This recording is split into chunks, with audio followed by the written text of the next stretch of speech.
Footpath clear करना है, सड़कें क्लियर करनी है, पार्किंग क्लियर करनी है, बरामदे क्लियर करने हैं, क्योंकि गवर्नमेंट ऑफ पंजाब की तरफ से अहकामात हैं। इन चीज़ों की वजह से मुश्किल होती है पैदल चलने वालों को। स्टाफ के लोग वो गलियों में जाके पकड़ के लेके आए थे उन लोगों को। सामान फुल है, हम इनकी ये मोटर उठा के लेके जा रहे हैं। नेक्स्ट अगर हुआ इनकी दुकान सील करेंगे। जो म्यूनसिपल कॉर्पोरेशन ऑपरेशन करी, जिसमें जितना नुकसान हो रहा है ये अब पूरा होने वाला नहीं है। सारे का सारा सामान अब जब्त हो गया।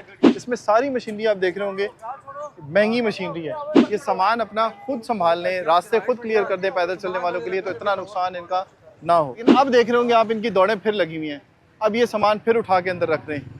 ये बरामदा है जिसके ऊपर दीवार लगा के इन्होंने आगे एक और दुकान बनाई हुई है। आप ये रात को अपने बंदे लगा के इसको तोड़ दें। यहाँ पे जो है वो सामान ये लोग लगाते हैं और इस तरह से इस जगह को कवर कर देते हैं। गैर कानूनी तरीके से जो है वो एक थड़ा बनाया ऊपर से, फिर उसके बाद इसको कवर कर दिया। ये सामान जो उठा के अंदर रखा है वो उस कब्जे में लिया जा रहा है और इसे अब रखा जाएगा उस ट्रक के ऊपर। इनके ऊपर अब FIR दी जाएगी। सारी चीज़ें जो है उसकी बाहर पड़ी होती हैं। अब आज म्यूनसिपल कॉर्पोरेशन आई है, देखें।